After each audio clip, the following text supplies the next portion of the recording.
Welcome to Real Bass Lessons. Today our topic is practicing. And you notice I don't have a bass in my hand. So we're not actually going to practice the bass today. I'm going to hopefully give you some tips, some ideas, a philosophy, if you will, on what is good practicing and how to do it. There's a few major points that are so vital, but let's just simply start with a definition. What is good practice? I've been using a definition that works great, I think, and that is practice is repetition of a predetermined physical activity. Now that doesn't mean just jamming on the bass over and over. No, predetermined, specific things that you know you're going to repeat. There's a philosophy that says, if you just play enough, you're going to become a great player. I haven't found that to be true, quite frankly. Most players I know have very specific practice routines. That would sort of like be saying, if you're going to be a good football player, just play football a whole bunch. No. You need to work on skills. And I think, quite frankly, the reason that, more people don't specify what they're going to practice and work on is then you can say, or then you can measure like, well, I didn't really do that.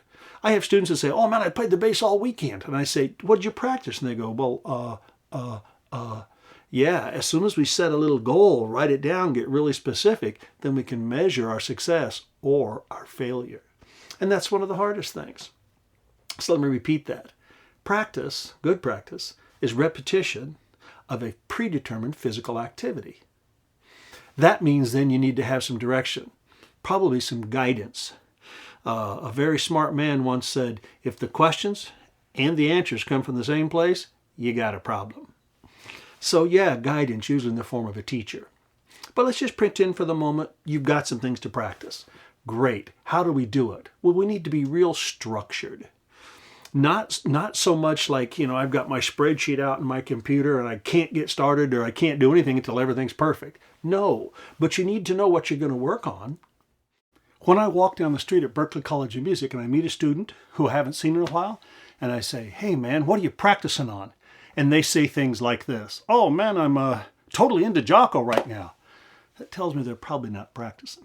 Or they go, oh man, my band's doing a demo. That tells me they're probably not practicing either.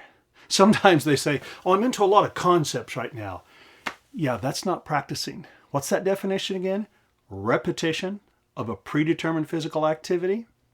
It's real easy to kind of just float along and, jam, do stuff, think, watch YouTube, read books, go to clinics and seminars, but physically not practice. I have found that over the years, the students of mine who succeed, the most, who reach higher levels of playing, are the guys who are willing to set an actual routine and make it happen.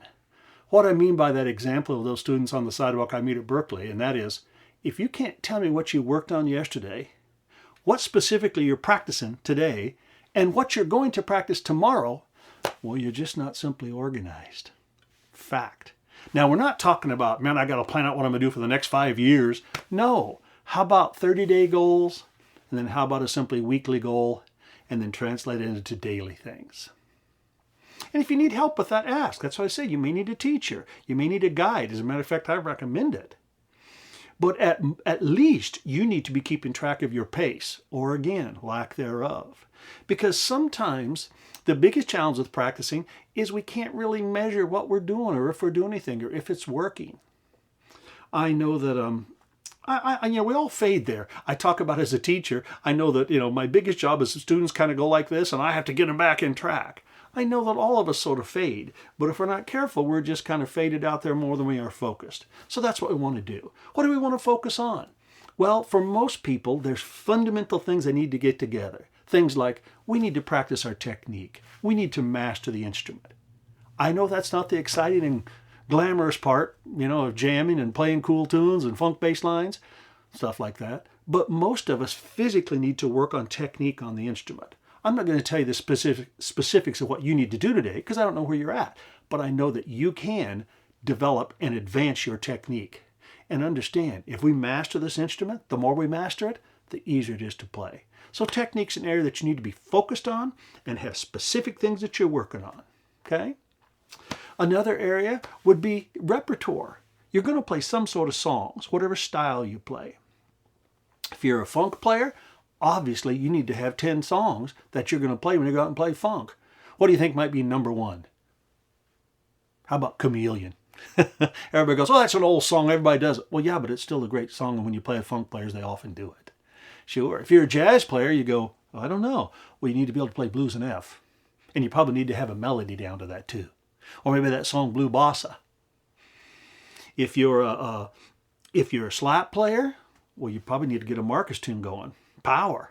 Something like that. So the point is we need to practice our technique, but then we also need to have a song we're learning so that we develop a feel and a concept for what we do in that style. A third area which I recommend is reading music. Many people don't spend that much time practicing reading today. Somehow it's sort of old-fashioned or passé, or that's only for classical musicians. Well, that's not true at all. While we all know that there's many great musicians who don't read music, and maybe even on gigs you don't need to, I also know that virtually every professional I know is a first-rate reader. Plus, learning to read well will help you develop your technique, your ears, and simply a control of those finer aspects of music making. Dynamics, articulation, phrasing, that kind of stuff. So let's pretend those three topics are what you're going to work on. By the way, if you're not careful, you'll go, I need to work on and list about 30 or 40 things and then get what I call practice blur. Don't do that. No, you need to have three little topics, three things isolated that you're going to do. Now understand, within those topics, we need to get specific too. You might say, well, Jim, I don't have that good a technique. There's tons of stuff I can do. Well, I know that. But just say something like, here's a good way to judge it or to gauge it. You say, what would I like to be better on immediately in the next 30 days? Well, all of it. No, you can't do that. Choose that one thing that you maybe are weakest on that you need to work on just for the next 30 days. What would be most important? And you can figure that out. But it is hard. We all want to do everything. I know. But we have to build our technique and our ability step by step, block by block. That takes patience. That's why many younger students who have talent and energy and passion and excitement, are excited about music, but they sort of flounder after a certain point because it takes you have to be able to make priorities. You have to leave some things behind, but you have to be mature enough to understand that I'm going to work on this now, so later I can build up to this.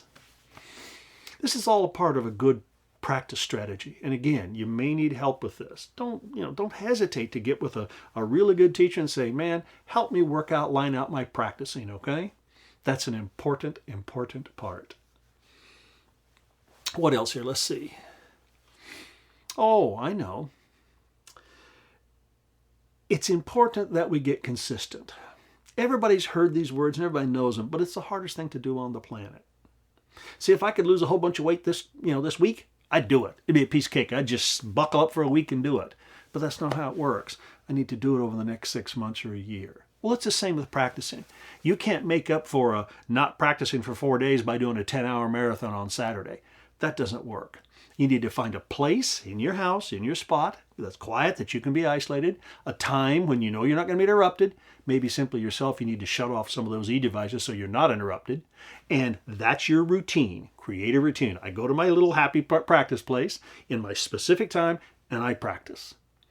In the beginning, don't set a 6-hour slot to practice in. No, that's pretty heavy. How about you just try, I'm going to do 30 minutes here. And what you'll find is if you'll get to where you can do 30 minutes and then choose another time, remember, predetermined, to do 30 minutes, and then a different time to do 30 minutes, whether that's 30 minutes a day or 30 minutes before noon or 30 minutes in the evening, doesn't matter, but you start building those little 30 minutes up and all of a sudden you'll start feeling really good about yourself. Remember, nothing succeeds like success. And we need to create success in our own practicing. It seems to be a cycle, a downward cycle. When we go to bed at night frustrated and disappointed because we didn't practice and work on the stuff we wanted and feel depressed. We get up the next morning, we're all excited to do it, and then things just seem to get in the way. And because we haven't mapped out our space, our time, specifically what we're going to work on, well, it tends to get pushed around because we all have things that go on during the day that take up our time. But remember, you're the only person in charge of your time. You have the same amount of time every day as everyone else. So you can't go, or you can say it, but it's foolish to say, well, I just couldn't find the time. No, the time's there. You have to be disciplined enough to say, I'm going to get my 30 minutes in. And what's really amazing is you get 30 minutes in for a few months, or maybe even just 30 days, all of a sudden you're going to go, you know what, I think I can get 2 of those 30-minute shots in. Or maybe I can get 3 of those 30-minute shots. I've seen a lot of people have success by just starting a little at a time. I actually recommend that little timer program. Get yourself one of those little kitchen timers that you twist the knob and it goes tick, tick, tick, tick, tick, and all of a sudden it goes ding. We'll just set that for 20 minutes, man, maybe even 15, 30 minutes, and just ding. That way you have a feeling of accomplishment and it stops. You'll find yourself very quickly going, man, I need to do more. Well, yeah, but to start with, you want to limit that so we can bite it off emotionally, so we can have little bite chunks, okay? I recommend highly that you use our practice CDs. We have a whole bunch of practice play-along CDs, and they're all about 3 minutes or 5 minutes. So you say, man, I've got 15 minutes, that's all. Well, great, you can do 5 3-minute tracks, or you can do 3 5-minute tracks. And I found that it tends to work like this, that if you'll push the button, you'll practice with it. Play along. We have a downloadable site called Stonette Music Downloadables, and we have a little over 600 videos and audios, real short ones, 3 to 5 minutes long. They cost usually about $1.99 a piece. Some are cheaper. And lots of students use those to help create their practice routine. You know, Grant and I liken it to that P90X thing where you've got a little routine you follow every day, every week. Well, create that type of routine for yourself with practice CDs. It works very well. That has been a key to the success of many of my students, is learning how to practice while using those little CDs, those little practice tracks to create a routine. I hope you understand that there's no gain without pain. There's no learning how to play by magic. The majority of the greatest players in the world are simply the people who are disciplined enough to do the work. Now, sometimes if you're not careful, it seems like a Herculean task. Well, everything just starts one bite at a time. And then when it gets stacked up and stacked up and stacked up, people will start calling you a genius. They'll call you naturally gifted. And really, it's just that discipline to understand. If you have a goal, a dream, a desire to be a great musician, well, what are you waiting for? No, you can't do it today, but you can start a little bit and do it a little bit over and over and over and over. And that's what it takes. It seems like today the contemporary governing philosophy today is, hey, just kind of wait for the sun and the moon to line up and emote and get friendly and be nice and everything's cool and just jam and network. And folks, it's going to take some practice, I assure you. I just recently saw an advertisement where they advertised this clinic workshop thing, and the heading just blew me away. It was like, these things are so great, you're going to learn. They're going to make you a better player without you even practicing. Not. So if you really want to be a great player, get used to the idea of practicing. I also heard a very great musician once say, if you're going to learn to play well, you got to fall in love with practicing. And that's a really good way to put it. Fired up, get to practicing. What's that definition? You can do it.